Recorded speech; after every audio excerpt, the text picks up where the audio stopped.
You, John Fitzgerald Kennedy, do solemnly swear. I, John Fitzgerald Kennedy, do solemnly swear.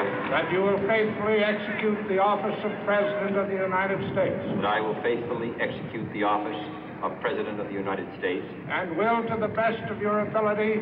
And will, to the best of my ability. Preserve, protect, and defend the Constitution of the United States. Preserve, protect, and defend the Constitution of the United States. So help you God. So help me God.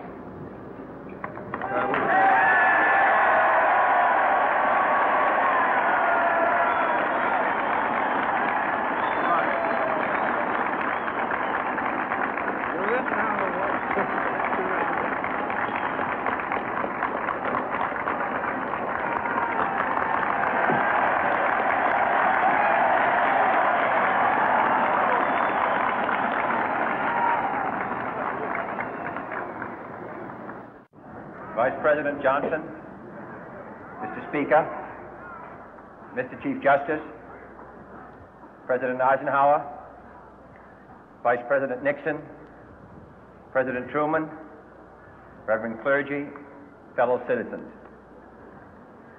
We observe today not a victory of party, but a celebration of freedom, symbolizing an end as well as a beginning, signifying renewal as well as change. For I have sworn before you and Almighty God the same solemn oath our forebears prescribed nearly a century and 3/4 ago. The world is very different now, for man holds in his mortal hands the power to abolish all forms of human poverty and all forms of human life. And yet the same revolutionary beliefs for which our forebears fought are still at issue around the globe. The belief that the rights of man come not from the generosity of the state, but from the hand of God. We dare not forget today that we are the heirs of that first revolution.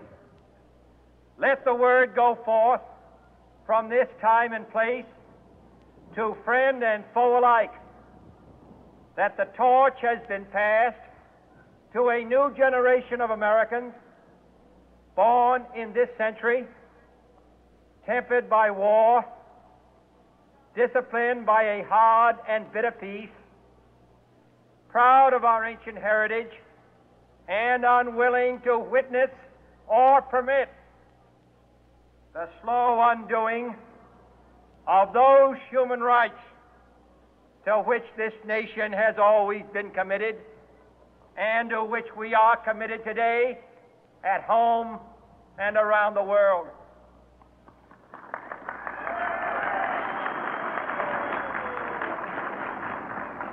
Let every nation know, whether it wishes us well or ill, that we shall pay any price, bear any burden, meet any hardship, support any friend, oppose any foe to assure the survival and the success of liberty.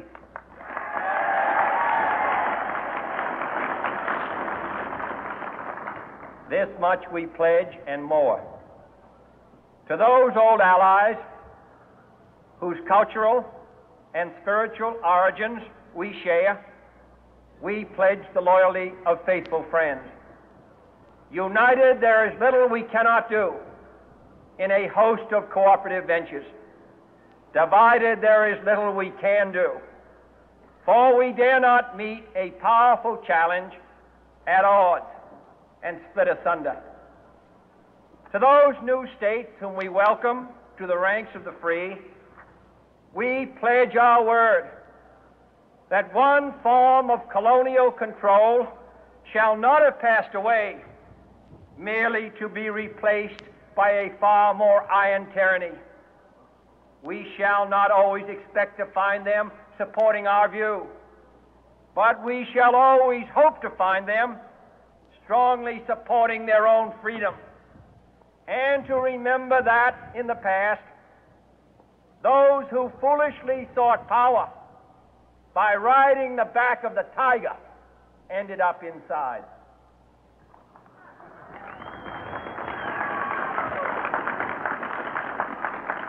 To those people in the huts and villages of half the globe struggling to break the bonds of mass misery, we pledge our best efforts to help them help themselves for whatever period is required, not because the communists may be doing it, not because we seek their votes, but because it is right.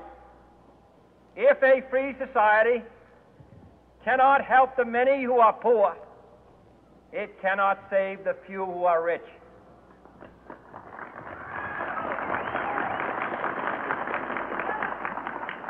To our sister republics south of our border, we offer a special pledge to convert our good words into good deeds, in a new alliance for progress, to assist free men and free governments in casting off the chains of poverty.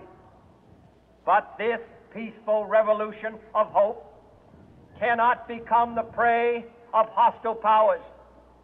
Let all our neighbors know that we shall join with them to oppose aggression or subversion anywhere in the Americas. And let every other power know that this hemisphere intends to remain the master of its own house.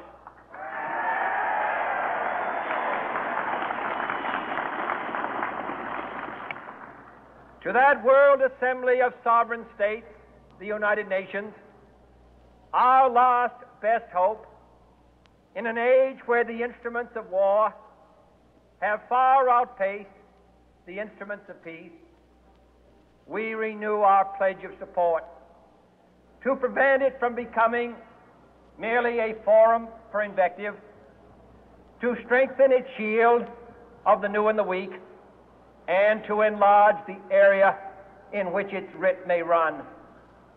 Finally, to those nations who would make themselves our adversary, we offer not a pledge, but a request that both sides begin anew the quest for peace. Before the dark powers of destruction, unleashed by science, engulf all humanity in planned or accidental self-destruction, we dare not tempt them with weakness, for only when our arms are sufficient beyond doubt can we be certain